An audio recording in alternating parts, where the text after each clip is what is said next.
자, 오늘은 우리가 이제 세 장을 해야 되겠어요. 세 장. 14장, 15장, 16장. 그래서 첫 번째는 15장 17절까지 하고 그다음에 좀 쉬었다가 15장 18절부터 16장 마지막 33절까지 그렇게 둘로 나눠서 하도록 하겠습니다. 이 요한복음은 이제 구조 자체가 요한복음은 예수님께서 이 땅에 오셔서 자신이 하나님의 아들임을 밝히고 자신을 증거하는 거, 그게 우리 12장까지의 내용이고 13장부터 우리 이제 다음에 살펴봐야 되지만 17장까지는 제자들에 대해서 돌보시면서 하신 말씀이고, 그럼 이제 18장부터는 이제 예수님의 순환과 부활 이렇게 되죠. 그래서 예수님이 지상에 오셔서 자신을 나타낸 거, 그것과 제자들을 이렇게 좀 돌보는 거, 그리고 예수님의 순환과 부활, 그것을 요한은 이제 기록한 것이고, 그래서 우리 지난번에 했던 13장부터 시작해서 17장까지는 주로 제자들에게 말씀하시고 제자들을 위로하신 이제 그러한 말씀이죠. 그래서 지난번 13장에는 이제 제자들의 발을 씻기는 그런 장면이 나오고, 이제 14장, 지금 너희는 마음에 근심하지 말라. 하나님을 믿으니 또 나를 믿어라. 지금 제자들에게, 지금 주님이 이제 세상을 떠나시잖아요. 이게 마지막 날 목요일 밤이니까, 이때가 목요일 밤에 제자들을 위로하시면서 이제 하신 말씀이에요. 그러니까 제자들에게 위로하시면서 하신 말씀, 첫 번째 이제 근심하지 말라. 지금 보세요. 제자들에게 예수님이 나는 이제 떠난다. 그리고 너희 중에 하나는 나를 배반한다고 13장에서 그렇게 했죠. 그리고 베드로도 너 나를 부인할 거다. 이렇게 얘기하니까 좀 제자들은 심히 불안할 수밖에 없습니다. 또 십자가에 이제 곧 주님이 내일이면 붙잡히셔서 이제 순환을 당하셔야 되는데,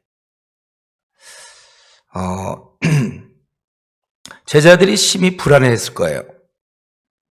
그렇기 때문에 제자들에게 이제 남기신 말씀은 몇 가지를 하는데, 첫 번째는 근심하지 말라. 너희가 근심하지 말라. 그런데 여러분, 근심하지 말라고 해서 근심하지 않습니까, 우리가? 이런 게 의지의 문제입니까? 우리 의사가 어떤 음식 먹으면 안 됩니다. 그건 안 먹으면 돼요. 근데 마음의 문제는 그거 아니거든요. 걱정하지 말아라 해도, 근심하지 말아라 해도 근심이 되는데 어떻게 해요? 우리는 어떻게 해야 되죠? 오늘 본문에서는 근심하지 말라 하면서 하나님을 믿으니 또 나를 믿으라. 이게 비결이에요. 하나님을 신뢰하는 거. 여러분, 우리 앞날에 보면 이상하게 염려 많은 사람들이 있어요. 그것은 결국 하나님에 대한 믿음이 없기 때문에. 그래서 우리 근심과 믿음은 반비례하는 것입니다. 그래서 우리 주위에 많은 사람들이 근심을 많이 하는데, 그것은 성격상 소심해서가 아니라, 아니면 상황 자체 때문이 아니라 믿음이 없기 때문이다. 저와 여러분이 이런 믿음이 있어야 돼. 앞으로 우리가 이제 또 담임이 됐든지 교회를 이끌고 나아갈 때 우리가 이제 그렇게 믿음 없는 얘기하면 곤란해요. 어떤 때가 보면 이게 굉장히 합리적인 것 같은데, 논리적이고 합리적인 것 같은데 믿음이 없는 게 많다고요. 그래서 저는 우리 늘 생각하지만 교회는 다수결로 움직이면 안 된다. 믿음 없는 사람 10명이 하면은 그거를 따라 움직이면 어떡합니까? 우리 정탐꾼 2명의 믿음 있는 사람들. 합리적으로 볼 때는 거기 들어갔다는 죽게 딱 생겼지만은 믿음의 눈으로는 오히려 그게 더 합리적이죠. 하나님이 함께하는 자가 이기니까. 그래서 근심이 여러분 혹시 있습니까? 그럴 때 상황이 아니고 믿음의 문제다. 이걸 우리가 꼭 명심해야 되겠어요. 잘 속아요, 우리가. 그러니까 제자들에게도 지금 자신이 떠난다고 하면서 지금, 이거 목요일 밤이거든요. 이제 내일이면 잡혀요. 내일 저녁에, 밤에. 마지막 말씀하면서 너희들 근심하지 말아라. 네. 그리고 또 한 가지 말씀하지. 2절, 3절, 4절에 보면 내 아버지 집에 거할 것이 많도다. 지금 무슨 얘기냐면 이 땅에서 우리가 이제 헤어진다는 거예요. 그런데 헤어지지만 하늘나라가 있다. 너희가 거할 자리가 있다. 그러면 내가 가서 먼저 예배하고 다시 와서 너희를 영접하겠다. 그러니까 지금 이제 불안에 떠는 그들에게 하나님을 믿기 때문에 너희들 근심하지 말라고 하시고, 그리고 또 한 가지는 그 나라가 있다. 그래서 2절에 내 아버지 집에 거할 것이 많도다. 그렇지 않으면 너에게 일렀으리라. 내가 너희를 위하여 거처를 예배하러 가노니 가서 너희를 위하여 거처를 예배하면, 결국 이제 예수님이 십자가에서 죽으시는 거죠. 내가 다시 와서 너희를 내게로 영접하여 나 있는 곳에 너희도 있게 하리라. 내가 어디로 가는지 그 길을 너희가 아느니라. 결국 이제 예수님이 사실 이 말씀하신 것은 우리가 제자들에게 이제 너희들은 천국이 있다. 이 땅은 일시적으로 있는 것이고 우리의 원래 고향으로 돌아가는 것이다. 그래서 저와 여러분은 참 복된 자 이 땅에서 어떻게 최고의 행운아, 우리 성도 중에 로또 사는 사람들도 있어요. 그거 참 우리가 지금 더 이상 뭘 원하죠. 우리 집이 없어서 이사 다니면서 좀 서러운 자 있습니까? 초라한 삶을 살아가고 있는가? 그래도 우리는 괜찮은 것은 하나님이 친히 준비하신 아름다운 집이 있음을 기억해야 된다는 거예요. 그래서 제가 늘 얘기했죠. 저와 여러분은 해피엔딩. 우리는 지금 이 땅에서는 좀 고달프기도 해요. 사실은 우리가 인내로 버티지만, 그러나 우리에게는 지금 제자들에게 하신 것처럼 너희들은 가야 될 고향이 있다. 천국이 있다. 그리고 세 번째는 지금 제자들을 위로하시면서 근심하지 말라. 너에게는 천국이 있다. 그다음에 5절부터 15절인데 그 내용은 뭐냐면 내가 이제 하나님이다. 이제 그 얘기를 하시는 거죠. 도마가 이르되 주여 주께서 어디로 가시는지 우리가 알지 못하겠거늘 그 길을 어찌 알겠습니까? 지금 처소를 예배한다고 그러니까 도마는 이 어떤 현실적인 그 육체적인 실제 길을 묻고 있는 거예요. 그러니까 어떤 길로 지금 가고 있습니까? 근데 주님이 하신 말씀은 바로 전에 하신 말씀은 영적인 우리 죄인의 구원, 예수님이 가심으로 십자가에 달리심으로 결국 천국 백성이 되는 거거든요. 그래서 예수님께서 이 질문을 통해서 도마는 지금 육체적인 실제 길을 얘기하고 있단 말이에요. 우리 실제적인 길을 얘기하고 있는데 예수님께서는 이제 이 질문을 통해서 어떻게 보면 동문서답이지만은 얘기하고 있죠. 예수께서 이르시되 내가 곧 길이요. 좀 영원한 천국을 준비하는, 우리를 천국에 이르게 하는 바로 그 길 자체. 진리와 생명이니 나로 말미암지 않고는 아버지께로 올 자가 없다. 오직 유일한 진리시고 우리 주님만이 어둠과 죽음을 이기시는 생명이시다. 부처 우상이 될 수가 없죠. 생명이고 나로 말미암지 않고는 아버지께로, 오직 주님만, 다른 종교와의 대화 이런 게 아니에요. 오직 주님만을 통해서 아버지를 만날 수 있고, 바로 그런 의미에서 사실은 7절에 나는 아버지 하나님을 이 땅에 알리려고 바로 너희들 앞에 보여진 자다. 너희가 나를 알았다면 내 아버지도 알았다. 그러니까 자꾸 이 아버지 얘기하니까 빌립이 또 아버지를 보여달라. 예수님께서 9절에 얘기하기를 바로 그 아버지, 너희가 생각하는 그 하나님의 그 형상이 바로 나다. 아버지를 내가 하며 나와 아버지는 함께 있다고. 자기가 10절에 보면 내 안에 계셔서 그 일을 하는 거다. 내가 바로 아버지를 내가 하고 있는 거고, 11절에는 나와 아버지는 함께 있다. 내가 아버지 안에 거하고 아버지께서 내 안에 계심을 믿으라. 그러지 못하게 행하는 그 일로 인하여 나를 믿으라. 나와 아버지는 함께 있는 거예요. 더 나아가서 나를 믿는 자는 나의 일도 하고 이보다 더 큰 일도 하겠다고 그랬습니다. 여기서 그 더 큰 일이라는 것은 어떤 사람 살리고 병 고치는 그런 게 아니고 주님은 지금 구원의 토대를 이루시잖아요. 십자가에서. 그 토대를 이루시고 이제 그것을 완전히 퍼뜨릴 이런 의미에서 더 큰 일이에요. 만방의 복음을 소개해서 모든 족속을 구원시킬 수 있는 일. 그런 일도 너희가 하는 것이다. 그것은 바로 내가 이 모든 일이 벌어지는 것은 내가 지금 아버지께로 십자가에 죽으시고 부활을 얘기하는 것이죠. 그렇기 때문에 13절 14절 내가 바로 하나님이기 때문에 너희가 무엇이든지 구하면 시행하겠다. 너희가 내 이름으로 무엇을 구하든지 내가 행하리니 이는 아버지로 하여금 아들로 말미암아 영광을 받으시게 하려 함이라. 내 이름으로 무엇이든지 내게 구하면 내가 행하리라. 너희가 나를 사랑하면 나의 계명을 지키리라. 자, 여기서 보니까 지금 15절까지 쭉 보니까 도마의 질문부터 시작해서 주님은 지금 뭘 얘기하고 있냐면 내가 바로 하나님, 바로 그분이시다. 내가. 그렇기 때문에 너희가 기도한다면 응답을 받는다. 그러니까 지금 떠나면서 참 우리 정말 어떻게 보면 고와 같이 이제 남겨진 제자들을 위로하면서 첫 번째는 근심하지 말라. 그리고 너희에게는 천국이 있다. 그리고 세 번째는 너희는 기도하면 된다. 물론 이제 그 얘기하기 전에 예수님이 자신이 하나님이시며 이걸 이제 알리심으로 우리를 굉장히 안심시키시는 것이죠. 그분이 하나님이시라는 거예요. 그러니까 우리는 아무리 주님이 안 계셔도 기도라는 수단을 주셨기 때문에 이 기도를 통하여 분명히 내 이름으로 무엇이든지 내게 구하면 내가 행하리라.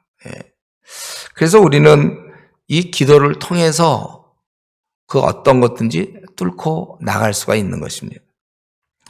우리가 세상에서 좀 학벌이 없고 능력이 좀 떨어지고 외모가 없다 할지라도 우리는 항상, 그리고 상황은 지금 최악이야. 남들이 볼 땐 정말 저런 상황이면 정말 극단적 선택을 해야 되고 예를 들면 그렇게 보일지라도 우리는 마지막 쓸 수 있는 카드가 하나 있어요. 역전할 수 있습니다. 다 망해서 이제 확률상 0.0001% 남았어요. 이거는 이제 곧 죽는 거라 할지라도 마지막 기도가 있어서 우리는 100%가 될 수 있는 거예요. 끝은 없습니다. 좌절은 없는 거예요. 그리스도인에게 낙심은 없습니다, 원래. 아니, 주님이 들어준다고 그랬잖아요. 무엇이 문제입니까? 이제 여러분이 혹시 앞으로 개척교회를 해야 된다. 그럴 때, 물론 이게 광신적으로 아무것도 없는데 그냥 큰 건물 빌려가지고 돈도 없는데 그냥 주님이 해주시겠지만 이런 거 곤란하지만 그러나 내가 할 수 있는 범위 내에서 우리가 두려움은 없다. 여기서 내가 개척을 하는 게 확실히 주님이 원하시는 거라면 그 범위 내에서 하는 거죠. 주님이 도와주실 테니까. 다윗이 얘기한 것처럼 어디로 가든지 이기게 하시니라. 그래서 우리는 다 이겨요. 단 이제 기도 생활을 해야 되겠죠. 그래서 우리의 삶은 결국 저와 여러분의 삶은 둘 중에 하나로 우리가 막 애를 쓰고 이래서 되는 게 아니고 둘 중에 하나로 결정나는데 뭐냐면 기도하는 성공자, 또 기도 안 하는 실패자, 이걸로 우리는 나뉘어지는 거예요. 결국은 지금 내 삶이 좀 곤고하고 희망 없고 피곤한, 그리고 또 후회되는, 내가 그때 왜 그랬을까? 한 5년 전에만, 10년 전에만 내가 이거 이렇게 했으면. 여러분, 지금 삶이 좀 힘이 없고 초라합니까? 이제 그 이유는 기도로 매달리지 않았기 때문에 이제 그러한 삶을 자초한 거예요.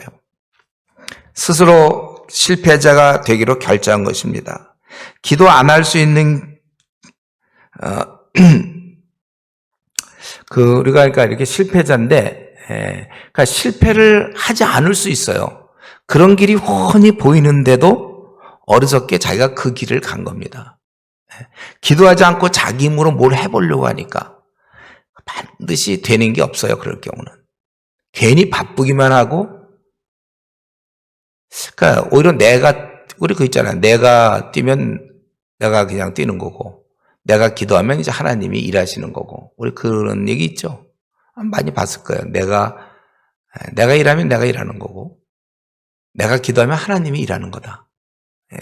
저는 그거 정말 바쁘게 다녀보고 뭘 하고 그냥, 이 사람이 원래 기도를 좀 싫어하는 사람, 그런 걸 안 배운 사람이 훈련이 안 돼가지고 그냥 자기 혼자 힘으로 하려니까.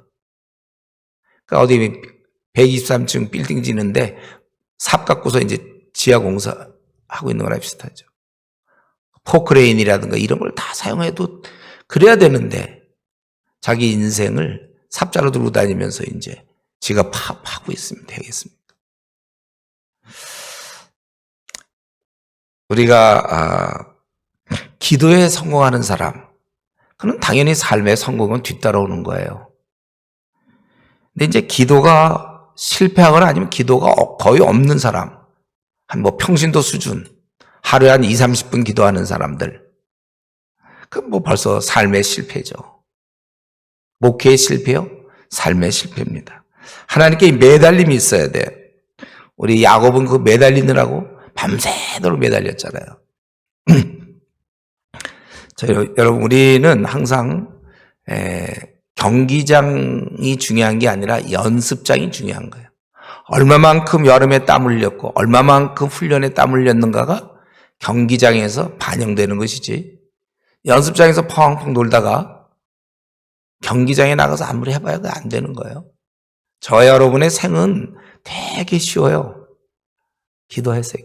기도하면 주님, 기도한다는 얘기니까 주님이 함께 해주는 삶이면 되는 거고, 기도 안 한다는 거는, 아니면 형식적으로 좀 하는 거는, 그건 이제 주님 없이 내가 하는 거니까 결과가 뻔하죠. 내가 해가지고 어떻게 이 악한 마귀, 세상 임금이 지배하는 데서 승리할 수 있습니까? 밤낮 패배자. 그러니까 바쁘기만 하지 아무 열매가 없어요. 돌이켜보면. 신자에게 원래 실패는 없습니다. 시련 같은 건 좀 있겠죠. 고난과 그런 건. 근데 실패하지 않아요. 기도하는 자는 망하지 않습니다. 저도 그러니까 개척할 때도 그랬고, 이 말씀 믿고 주님이 내 기도 들어주신다. 나는 열심히 그저 주님께 기도해서 그 문제가 닥칠 때마다 그냥 기도하고. 제가 얘기했죠. 우리 교회 제가 20년 사역할 중에 17년인가가 밤낮 적자, 월세 내야 되고 뭐하고 그런 중에 중국에 보내고 보통 한 1억 들어요. 그거 그냥 다 성도들 기도하고 준비하면서 또 비행기표 못 구하면 또 기도하고, 기차표 못 구하면 기도해서. 근데 극적인 일이 참 많았어요. 모든 거 다. 주인이 또 나가라 그러면 또 기도하고, 갈수록 더 좋은 곳으로 갈 수 있었고, 기도가 있어서. 저도 그러니까 제가 그때 개척 딱 할 때 기도가 있으니까. 우리 보니까 주님께서 이제 두고 떠나시니까 제자들, 근심하지 말아라. 너희들은 천국이 기다리고 있다.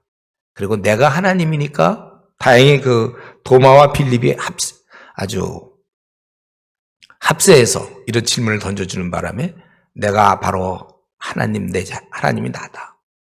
그렇기 때문에 너희가 이제 기도하면은, 그 전까지는 예수님께 기도하고 그러진 않았죠. 제자들이 부탁은 좀 했는지 모르지만, 이제 기도하면 다 들어주신다. 큰 약속을 해주셨어요. 이름을 걸고. 저와 여러분이 기도하면 다 응답받는 거예요. 응답받지 않는 건 없어요. 다 응답받아요. 그래서 제가 기도의 이론에 대해서 얘기할 때, 이제 때로 내가 잘못 구할 때가 있었기 때문에 노로 응답되는 경우는 있죠. 아니면 좀 기다려라.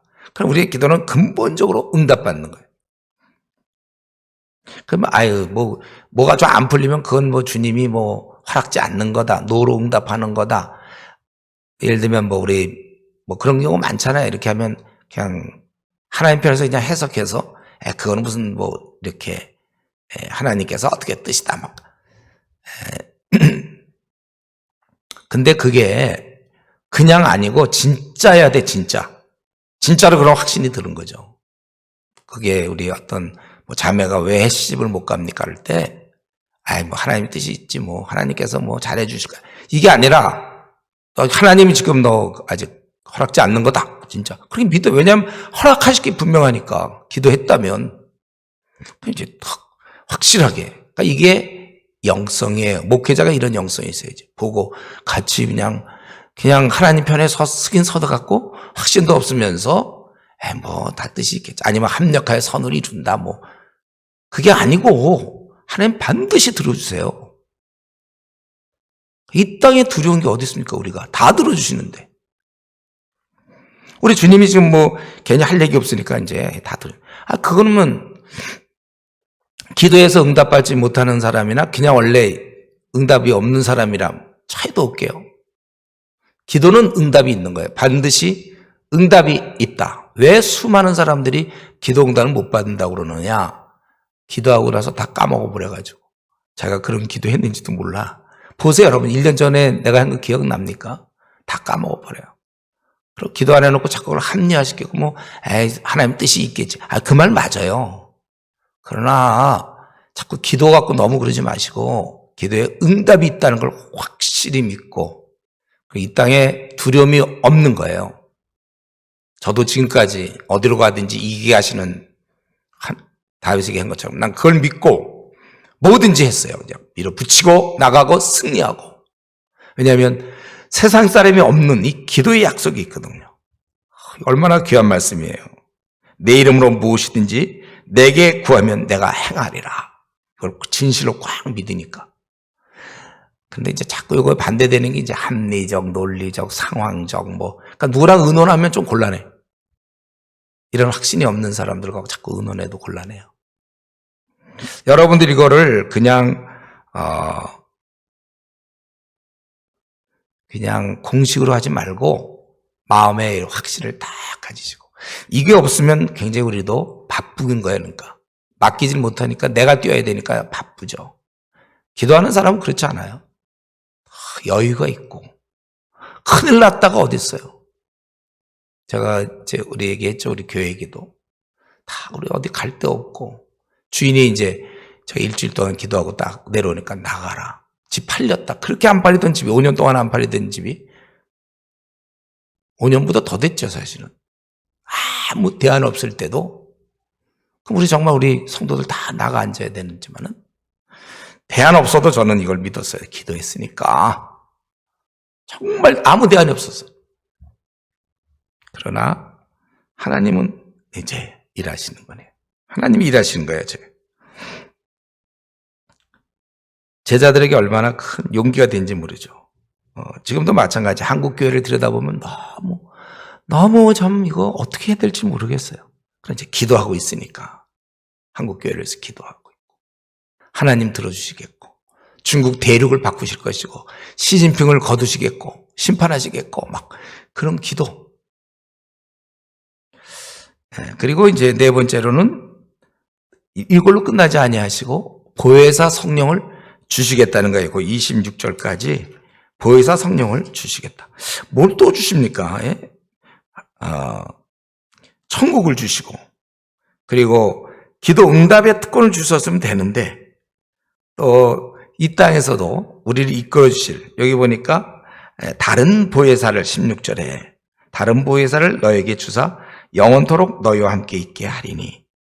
그러니까 예수님과 유사한 특성을 갖고 있어요. 다른 보혜사 우리를 도와주신 바로 그분이 근데 뭐라고 그랬습니까? 너희와 영원토록 너희와 함께 있게 하리니. 다른 보혜사를 너에게 주사 너희와 영원히 함께 있게 했다. 어떻게 보면 이제 두고 떠나는 모양은 그건데 내용적으로는 성령님을 보내주셔서 너희와 영원히 함께 하겠다. 주님께서 우리를 땅에 계실 때는 성육신한 자신을 통하여 우리를 보호하시고 떠난 뒤에는 하늘에서 성령을 통해서 그렇게 한다는 거예요. 그것에 대해서 17절 세상 사람들은 그걸 보지도 못하고 알지도 못하지만 우리는 안다는 거예요. 그리고 그분께서 우리 이제 늘 함께 계시겠다. 그리고 나서 내가 너희를 고와 같이 버려두지 않냐고 너에게 오리라. 성령님을 통해서 오시겠다 그거죠. 조금 있으면 세상은 이제 다시 현실로 돌아와서 지금 목요일 밤이니까 이제 금요일 이제 십자가에 잡혀 돌아가셔야 되니까 여기 뭐라고 했습니까? 지금 이제 세상은 다시 나를 보지 못할 거예요. 너희는 나를 보리니 이는 내가 살아있고 너희도 살아있겠습니다. 그날에 내가 아버지 안에 너희가 내 안에 내가 너희 안에 있는 것을 너희가 알리라. 그러니까 여기 지금 보면은 다시 주님의 부활, 어떤 좀 그런 것을 좀 얘기하는 것 같아요. 부활을 좀 얘기하면서 지금 성령이 와 계시는 걸 얘기하면서도 또 나는 이제 부활할 것이고, 그리고 또 다른 의미에서 그것은 또 성령님을 통하여 너희와 함께 있는, 너희가 그것을 알 것이다. 다만 너희들은 나를 떠나지 마라. 여기 보면 나의 계명을 지키는 자라야 나를 사랑해. 지금 이 21절의 말씀은 결국 아까 15절 너희가 나를 사랑하면 나의 계명을 지키리라. 여기서 계명이라는 것은 뭐 살인하지 말라, 도둑질하지 말라, 무슨 거짓말하지 말라, 그런 계명이 아니라 이제 하나님 그 말씀에 대한 우리가 순종이죠. 계명을 갖고 지켜야 나를 사랑한다. 그런 자는 아버지께 사랑받고 나도 그에게 나타내리라. 그래서 이거는 여기서 항상 계명을 지킨다 이런 개념은 우리가 부모님이 우리에게 뭘 말씀하시면 우리가 잘 순종하는 것처럼 결국은 떠나지 말라는 거예요. 나를 너희가 떠나지 말라. 그래서 가롯인 아닌 유다. 유다가 이르되 주여 어찌하여 자기를 우리에게는 나타내시고 세상에서는 아니하려 하시나이까. 지금 이제 그들과 함께 하고 있거든요. 그들에게 나타나실 것이고, 그래서 예수님께서 너희들은 나와 함께 하지만 그 사람들은 결국은 지키지 않는 자라는 거예요. 24절 나를 사랑하지 아니하는 자는 내 말을 지키지 아니하니. 결국 관계가 없는 자들이죠. 그들에게는 보여주지 않는 것이다. 그러니까 지금 좀 정리하면 주님께서는 지상을 떠나시나 성령으로 또 다른 의미에서 우리와 함께 하고 계시는 거예요. 그래서 우리 신앙을 증진시켜 주시는 것이고 우리를 돌봐주시는 것입니다.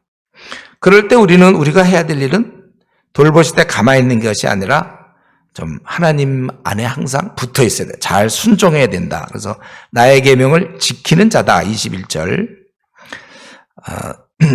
그런 자일 때 나타내신다는 겁니다. 깊은 관계에 우리가 들어가야 돼요. 저와 여러분은 사실 부족한 자고 또 미숙하며 여러 가지 한심한 면이 있는 자입니다. 그래도 우리가 주님께 계속 순종할 때 거기 21절 나의 계명을 지키는 자라야 나를 사랑하는 자니. 그런 자에게 어떻게 한다고 그랬어요? 나를 사랑하는 자는 내 아버지께 사랑을 받을 것이요 나도 그를 사랑하여 그에게 나를 나타내리라. 어떤 주님과의 그런 깊은 밀접한 관계로 들어간다는 거예요. 그래서 이런 것들을 가롯 아닌 유다가 이제 물어봤고 왜 우리만 이렇게 되는가? 세상은 아니고 그것은 너희들은 내 말을 잘 순종하는 자라는 것이고, 그리고 좀 깨달음이 둔한 것 같으니까 25절 26절에 이제 성령님께서 내가 떠난 다음에 이제 성령님 오시면 모든 것을 인도해 주시고 가르쳐 주실 거라는 거예요. 내가 아직 너희와 함께 있어서 이 말을 너에게 하였거니와 보혜사 곧 아버지께서 내 이름으로 보내실 성령 그가 너에게 모든 것을 가르치고 내가 너에게 말한 모든 것을 생각나게 하시리라. 그래서 우리가 지금도 마찬가지죠. 우리 성령님의 조명을 통해서 우리가 말씀을 깨닫는 거예요. 계속 배우는 것이죠. 성령님이 가르쳐 주시니까 이제 가능한 것이고. 그리고 이제 몇 번째? 하나, 둘, 셋. 이제 네 번째가 되나요? 다섯 번째. 너에게 또 평안을 주시겠다. 자, 다섯 번째 뭐였죠? 처음에 이제 근심하지 말 거 얘기했고, 두 번째가 그 천국에 대한 얘기였고, 세 번째 기도응답이 있고, 기도응답을 주시겠다는 거고, 네 번째 성령을 주시겠다는 거고, 다섯 번째는 평안을 주시겠다는 거예요. 평안. 27절. 평안을 너에게 끼치노니 주시겠다는 거죠. 곧 나의 평안을 너에게 주노라. 내가 너에게 주는 것은 세상이 주는 것과 같지 않니. 세상이 주는 거는 환경에서 주는 거잖아요. 상황에 따라 세상은 주어지는 거고, 그러니까 옆에서 오는 거고, 우리 주님이 주시는 것은 위에서 오는 것이다. 그러니까 단지 내가 떠나기 때문에 너희가 단지 근심하지 않는 것, 우리 주님은 그걸 원하는 게 아니에요. 근심만 안 하는 게 아니라 그런 상황과도 아무 관계없는 평안을 주신다. 이게 이제 제가 보기에 초대교회의 큰 힘이었던 것 같아요. 상황에 관계없는 평안. 상황은 지금 최악인데 평안을 누린단 말이에요. 이걸 내가 너에게 주겠다. 그러니까 제자들을 우리 주님이 얼마만큼 그렇게 사랑하시고 위로하신지 모르겠어요. 평안을 주겠다. 사실 이걸 주셔야 돼. 근심하지 않는다. 그리고 그냥 근심하지도 않고 기뻐하지도 않고 그냥 가만히 있는 게 아니라 평안을 주신다. 이거 참 큰 약속이에요. 아까 그 기도 응답의 약속을 주신 것도 너무 엄청나지만 사는 날 동안 평안을 주시는 거, 이게 진짜 하여튼에 귀한 축복이죠. 바울 사도는 아예 이게 전공이죠. 누구나 만날 때 편지 쓰면 평안을 원하노라. 평안을 빌고 있어요, 항상.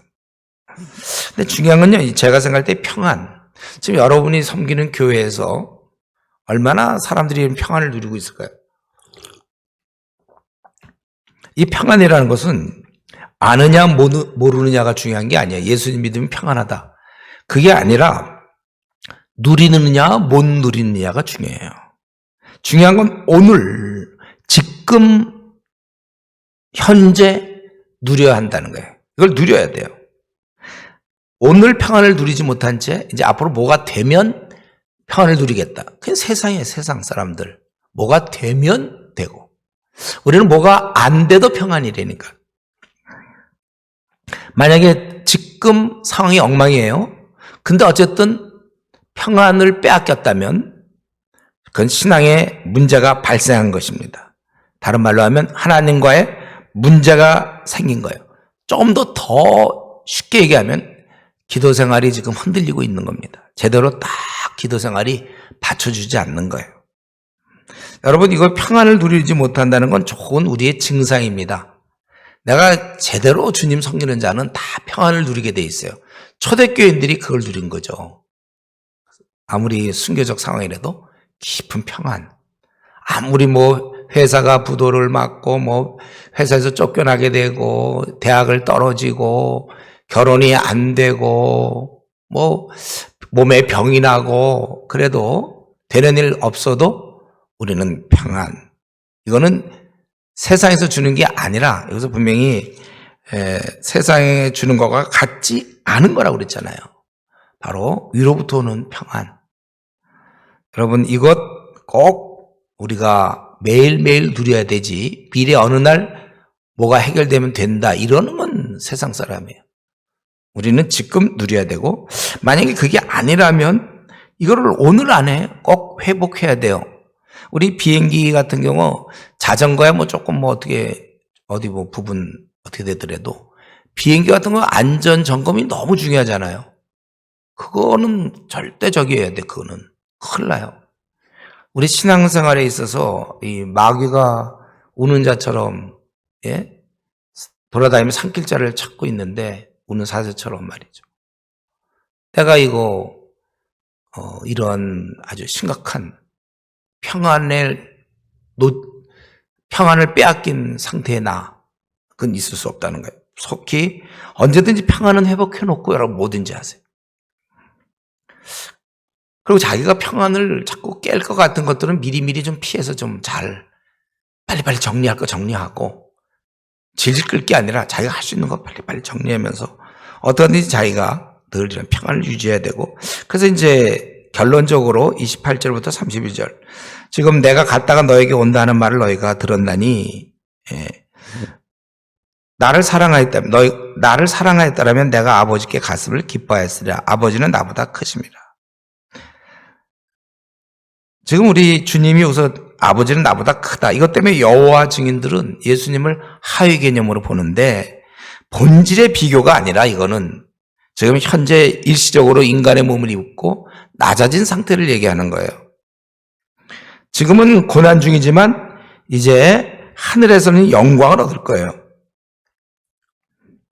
그래서 이제 일이 일어나기 전에 너에게 말한 것은 일이 일어날 때 너희로 믿게 하려 함이라.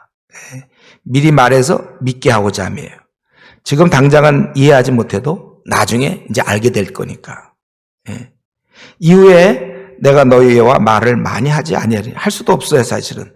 이 세상 임금이 오겠습니다.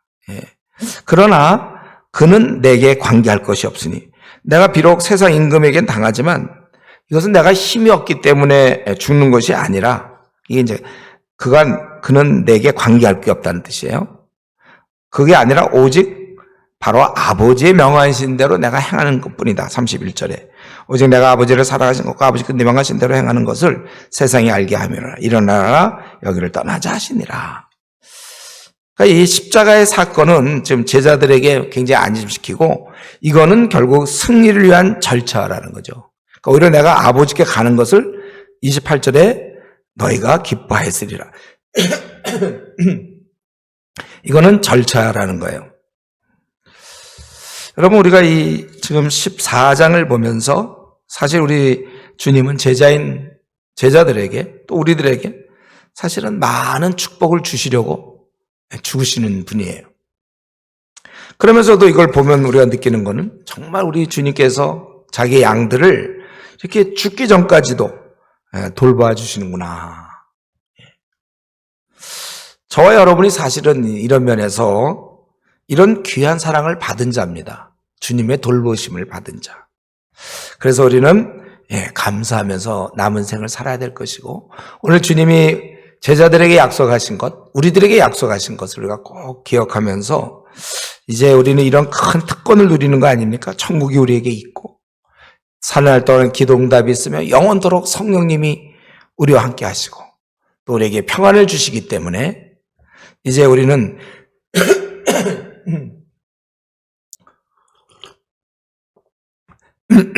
주님의 귀한 사랑을 받아서 이렇게 누리기 때문에 우리가 감사할 것이요. 또 우리도 이제는 이렇게 어린 자를 위해서 우리도 주님께 이렇게 귀한 것만 받았는데, 귀한 걸 많이 받았는데, 우리가 어린 자들에게 많은 배려를 하면서, 그래서 여러분들이 목회자가 된 거죠. 이제는 내가 이 정도 받았으니, 우리 애기 엄마들 이제 키워졌으니, 이제 애기를 낳아서 자기도 또 키우는 거예요. 이제 우리가 주님이 이러한 제자들을 돌보시는 모습에서 나도 남은 생은 한국 성도를 위해서 내가 돌보겠다. 또 세계의 성도들을 생각하면서 내 자신을 희생하고 또한 희생하겠다.